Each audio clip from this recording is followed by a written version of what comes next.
সুন্দরবন নামা অর্থাৎ সুন্দরবনের প্রাচীন ইতিহাস খুঁজে পাওয়া, তারপরে এখানকার বনাঞ্চল নিয়ে যে কাজগুলো আমরা গত এক যুগ ধরে করলাম এবং যে কথাগুলো যে গল্পগুলো আবিষ্কারের তারপরে অনুসন্ধানের করতে গিয়ে যে ধরনের পরিস্থিতিগুলো মোকাবেলা করলাম, সবকিছু মিলে যে ফলাফল আমরা পাইছিলাম সেটার হচ্ছে ডকুমেন্টেশন হচ্ছে এই বইটা সুন্দরবন নামা। সুন্দরবনের প্রাচীন ইতিহাস নিয়ে সুন্দরবনের যে প্রাচীন ইতিহাস নিয়ে এই সুন্দরবন লেখা হয়েছে, কিভাবে অনুসন্ধান করলাম, কিভাবে এই এলাকাগুলো সম্পর্কে তথ্য সংগ্রহ করলাম, তারপরে এই অঞ্চলগুলা এত বড় মানে ম্যানগ্রোভ ফরেস্টের মধ্যে এই অঞ্চলগুলাকে বা এই সাইটগুলাকে শনাক্ত করতে কিভাবে আমাদের পরিশ্রম করতে হয়েছে, কতবার অভিযান চালাইতে হয়েছে, সবকিছু বিস্তারিত লেখা আছে এই সুন্দরবন নামা বইটাতে। এই বইটা প্রকাশ করতেও দীর্ঘ একটা সময় আমাকে অপেক্ষা করতে হয়েছে। আমি ধন্যবাদ জানাচ্ছি এই বইটা প্রকাশের সাথে আমাদের দক্ষিণ অঞ্চলের ইতিহাসটা প্রকাশ হয়ে গেল একবারে নর্থ বেঙ্গলে, উত্তরবঙ্গে রংপুরের এক মানে প্রকাশনা আইডিয়া প্রকাশনা থেকে, এবং শাকিল ভাইকেও ধন্যবাদ যে উনি সাহস করে উদ্যোগ নিচ্ছে, কেননা অনেক বড় বড় প্রতিষ্ঠানও মানে গুরুত্বই দেয়নি এক সময়, যার ধরুন প্রায় 4 বছর অপেক্ষা করতে হয়েছে এই বইটা প্রকাশের জন্য।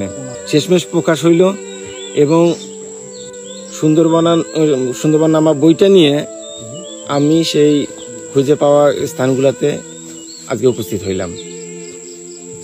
আসলে মানে গুছাই কথা বলতে পারতেছি না, কারণ এটা একটা বড় ধরনের হচ্ছে আবেগের জায়গা থেকে এই কাজগুলো করছিলাম, এবং আবেগের জায়গা থেকে অনেক পরিশ্রমের মাধ্যমে জীবন জীবিকা দুইটারই হচ্ছে চরমতম হচ্ছে ঝুঁকি নিয়ে এই সুন্দরবন নামা লেখা হয়েছে।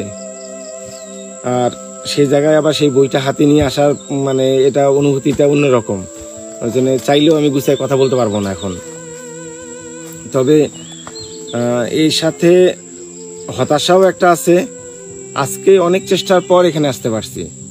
আমার পরিচিত বন্ধু বান্ধবরা এই যে এই সুন্দরবন নামা আজকে যে বই মানে পরিণত হয়েছে, এটার পিছনে যে মানুষগুলো শ্রম আছে, তারা যদি সবাই উদ্যোগ না মানে একসাথে না হইতাম তাহলে আজকে এখানে আসতে পারতাম না এই বইটা হাতে নিয়ে।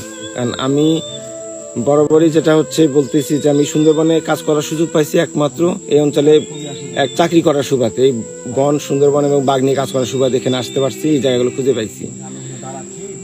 মানে এখন আমি এখানে চাকরি করি না, আমি ফিরে গেছি আমার রংপুরে। এই অঞ্চলে আবার কখন আসতে পারবো কিনা জানি না, এই এলাকাগুলো নিয়ে আবার কাজ করার সুযোগ পাবো কিনা জানি না, মানে সম্ভাবনা একেবারেই কম। আবার দ্বিতীয়বার এখানে আসবো কিনা এটা একেবারে অনিশ্চিত। এই সুন্দরবনের এই প্রাচীন ইতিহাসগুলো নিয়ে আর কেউ কখনো কাজ করবে কিনা এটাও আমি নিশ্চিত না, আমার পক্ষে সম্ভব হবে কিনা তাও জানি না। তবে আমি চেষ্টা করছি যে পদ্ধতিতে এই লোকেশনগুলো খুঁজে বের করা হয়েছে, যে ধরনের বাধার মুখোমুখি হইতে হয়েছে সেটা কিভাবে মানে সমাধান করছি আমরা, ডিটেলস লেখা আছে, যেন ভবিষ্যতে এলাকাগুলো নিয়ে সুন্দরবনের ইতিহাস নিয়ে বা সুন্দরবন নিয়ে যদি কাজ করার ইচ্ছা থাকে তাদের জন্য কাজে লাগে এই বইটা। কেননা আমাদের হয়তো সময় শেষ, আমাদের বাংলাদেশের প্রেক্ষাপটে অভিজ্ঞতা থেকে বলবো যে কাজ করা তো খুবই মুশকিল, তার যদি মানে ওই বিদেশি বা দেশি বড় ডিগ্রি যদি না থাকে তার জন্য প্রায় বলা চলে হচ্ছে সমুদ্রের মধ্যে ঝাঁপ দেওয়ার মতন অবস্থা। এখানে অনেক বাধার মুখোমুখি হইতে হয়, অনেক ধরনের তুচ্ছ তাচ্ছিল্যের কথা শুনতে হয়, মানে অনেক ধরনের মানে কি বলবো এটা বোঝানো মুশকিল। তো সবকিছু বাধা পার করে এতদূর আসা, সবচেয়ে আফসোসটা হচ্ছে এরপরে আর কাজ করার সুযোগ থাকবে না।